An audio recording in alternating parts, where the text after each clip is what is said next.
최근에 교회에서 이제 성직자들, 예. 성직자 세금 문제, 또 특히 이제 개신교 내에서는 세습, 목회자 세습, 이게 이제 기독교 내 문제뿐만 아니라 일반 사회적으로도 굉장히 중요한 이슈가 되어 있는 두 가지 사안인데요.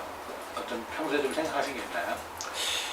글쎄요, 뭐 일단 뭐 제가 말씀드릴 수 있는 영역인지는 제가 너무 건방진 사람이 되고 싶진 않고요. 다만 그냥 한 사람의 관심 있는 시민으로서의 의견은 아마 많은 분들과 귀를 같이 할 거예요.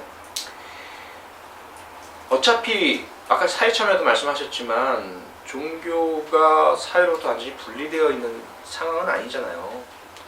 토지 관리 문제도 있고 모든 것들이 일반 사회의 법과 관행대로 구매, 유지, 또 이전, 양도 다 이루어지고 있거든요.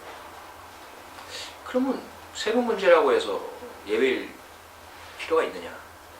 종교의 자유라는 영역에서 종교에 대한 예를 들어서 탄압을 방지하기 위해서 재정적인 압박을 부가 과도한 세금을 부과함으로써 종교에 대한 탄압을 하려고 한다. 그건 막아야 되겠죠. 근데 그게 아니라 다른 여느 개인이나 사업체들과 마찬가지로 교회나 성직자가 재정적인 행위를 하게 된다면 그 재정적인 행위에는 현행법에 따른 그런 세금의 부과와 납부는 있어야 되지 않겠느냐. 그걸 예외로 하는 것에는 아직까지는 제가 정당성을 못 찾겠어요. 단지 종교라는 이름으로 특혜를 누리고 있는 것 아니냐라는 이런 어떤 비판적 시각 이외에 정당성은 못 찾겠다는 거죠.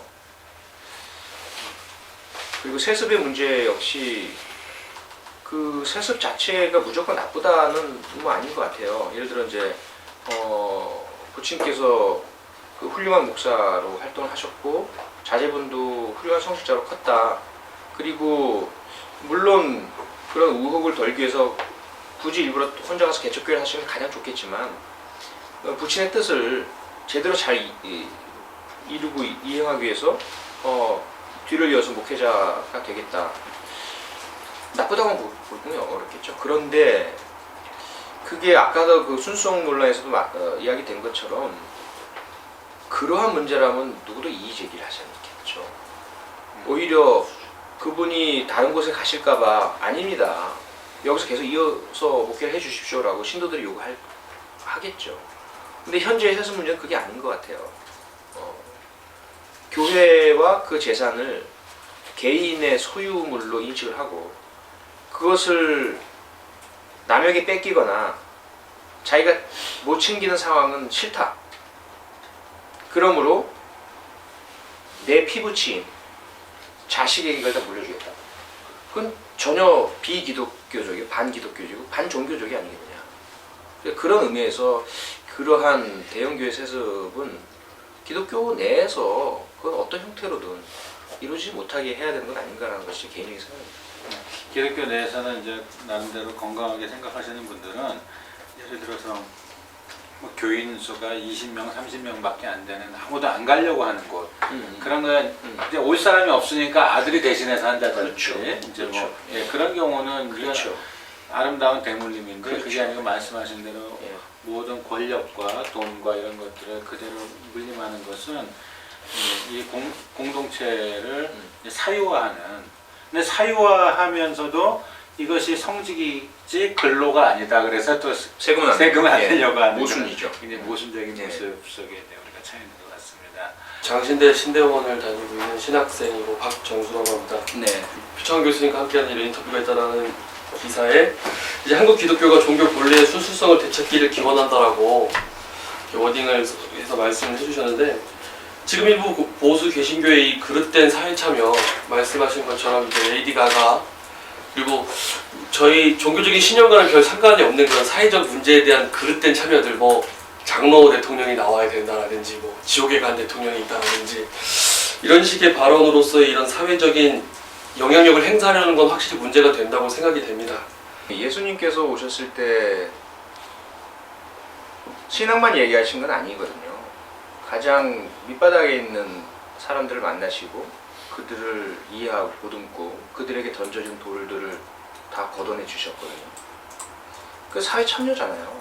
사회의 정의와 진리라는 것에 외면하지 않으셨고 거의 직접 몸을 던지셨기 때문에 이만큼 기독교가 큰 거 아닙니까? 그래서 저는 기독교 혹은 뭐 다른 종교들도 마찬가지로 그 종교의 울타리 내에만 머물고 이 세속으로 나오지 마라라는 얘기는 전혀 하고 싶지 않습니다. 얼마든지 나와주셔야 되고 그 정신을 기독교의 정신이든 불교 정신이든 또 이슬람의 정신이든 그 정신의 본류를 우리 사회에 어떤 세속이 가지는 약점이 있잖아요. 세속이 가지는 약점이란 것은 이해가 먼저 앞선단 말이에요. 자기의 이익, 그 윤리, 도덕, 신앙을 생각할 필요 없다 보니까 눈앞에 자기의 유리한 걸 찾아서 남에게 어떤 피해를 끼쳐도 어느 정도는 그냥 외면하면서 자기 것을 챙길 수 있는 것이 이제 세속의 문제잖아요. 여기에 이제 종교가 경종을 울려주고 잘못했다고 이야기해주고 바로 잡아주고 정의가 왜곡되고 짓밟히고 진실이 묻혀질 때 종교의 어떤 순수성으로 그것을 밝혀주고 드러내주고 정의를 위해 약자를 위해 싸우는 분들에게 힘이 되어 주시고 이렇게 해 주십사 하는 거죠. 그것이 제가 말하는 종교의 순수성입니다. 근데 제가 신이 아닌 이상 외경으로 말씀드려 죄송하지만 그 사람이 하는 이야기가 꼭 누구 편에서가 아니라 정말 그분이 진정한 종교적 신심으로 종교의 가치를 실현한다고 믿고 하는지 안 하는지 저는 몰라요.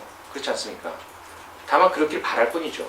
꼭 예를 들어서 그 뭐 보수나 부자 편에 선다고 해서 기독교적이 아니다. 이건 아니지 않습니까? 그분들이 옳은 길을 갈 수 있도록 노력해 주시는 것도 대단히 중요한 거거든요. 그런데 만약에 그런 활동들이 그야말로 그런 종교적인 신심과 신앙에서 나온 것이 아니라 세속적인 권력을 얻겠다라는 이해타산, 세속적인 욕심을 가지고 종교를 이용하는 것이라면 절대로 저는 찬성하고 싶지도 않고 용납하고 싶지도 않고 외면하고 싶지도 않습니다. 그런 이야기예요. 그런데 지금 보이는 말씀하셨던 현재 우리가 뭐 장로 대통령이 얘기하고 더 큰 성전을 짓고자 하고 많은 순진한 신도들을 현혹시키고 선동하고 이러한 행동들은 결코 종교의 신심에서 우러난 것이라고는 전혀 저는 생각하지 않습니다.